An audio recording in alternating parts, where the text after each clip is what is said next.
Hey guys, welcome back to the channel. Today's project was taken from the comment section on my Turnip Boy video, and if by any chance you're watching this before seeing that one, then I'll place a link in the description box below. Anyway, the request was made by Fernanda Calbacoy. I know I probably mangled that up, but my apologies, I'm not that great with names, I'm so sorry. So anyway, moving on, I didn't see the Junimos listed in any of the groups on the Stardew Valley wiki, so I decided to just sneak it in and place it in with the non-giftable NPCs as a bonus project.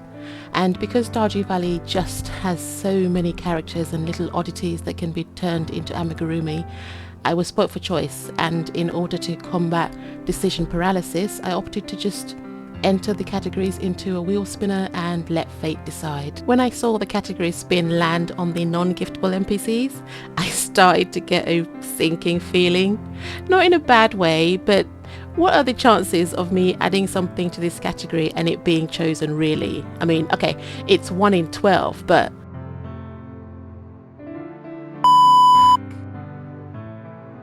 well, I'm locked in now, and the whole point of the wheel is to stick to whatever the wheel churns out and not complain about it.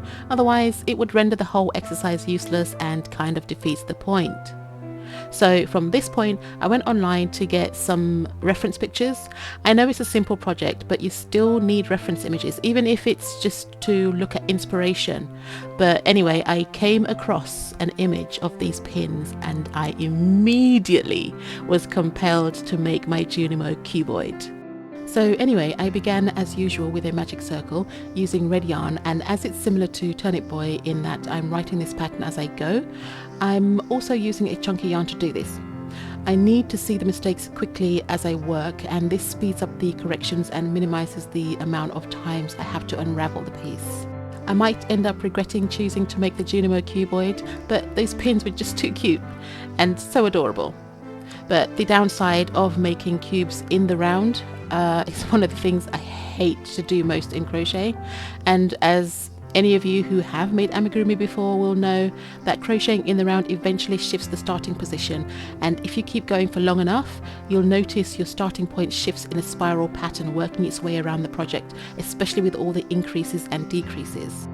I'm probably not explaining this very well at all, but the point is to make this work, especially if I want the edges of my cube to be rounded. I'll have to do some wizardry with the starting point of each round, elongating it on the increase rounds and crocheting past it on the decrease round. That probably doesn't make sense, but in my head it does. You'll see at the end how I managed to somewhat do what I intended, but I also do use some stuffing trickery to fake the straight edges, but you can sort of still see it trying to twist. So in that case I just sort of mold it to keep it in shape for the most part.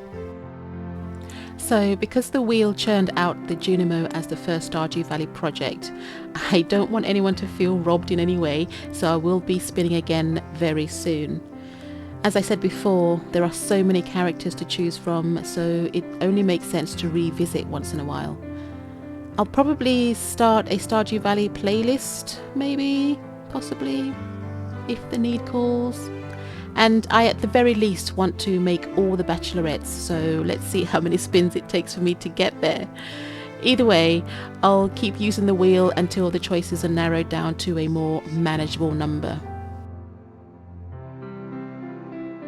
So this is the place where I get my round edges.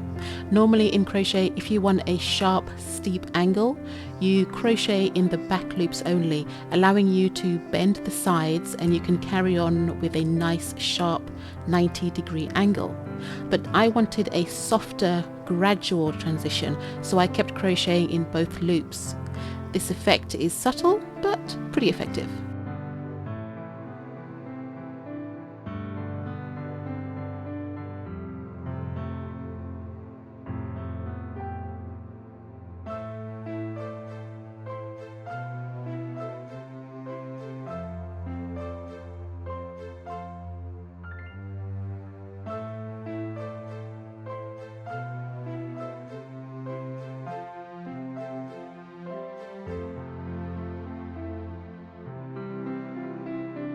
It's now time for the eyes, and I had to make a decision to use either the larger 20mm eyes or the smaller 15mm eyes.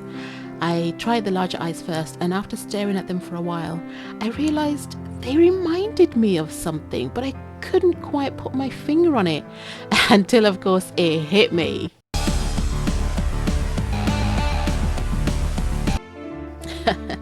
So I've inadvertently made another character. Oh well, you can stop here if you wanted to make Meat Boy. But anyway, I tried out the smaller eyes and I preferred them, but I still couldn't stop seeing Meat Boy after that.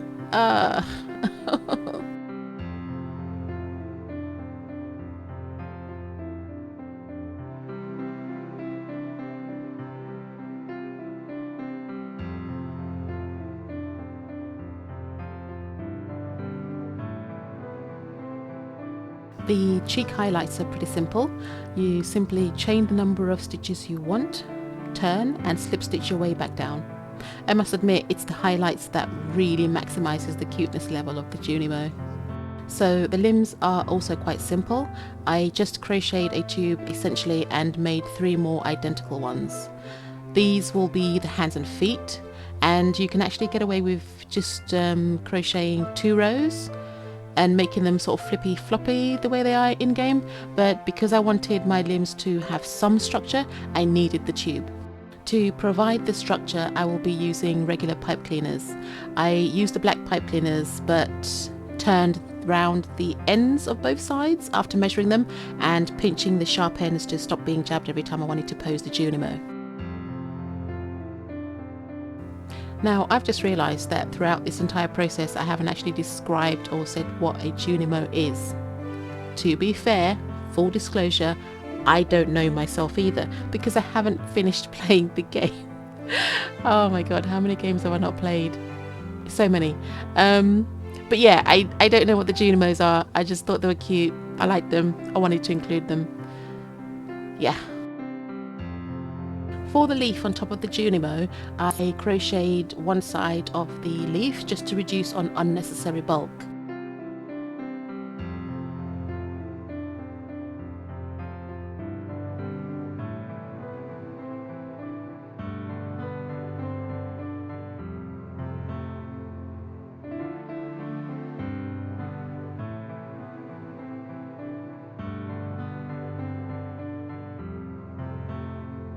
When it came to the black stem, I incorporated a small piece of pipe cleaner I had on standby with the ends fully tucked in for structure and support. And with that, we are just about done. All that really remains is putting everything together. Thank you for watching. Please like, share and even consider subscribing if you like what I do here on this channel. Don't forget to hit that bell button to be notified every time I upload a new video, and leave a comment if you feel so inclined. Remember, your suggestions could be turned into amigurumi. Not making any promises, but you know. Anyway, thanks again and let's roll the beauty shots. See you in the next one. Bye!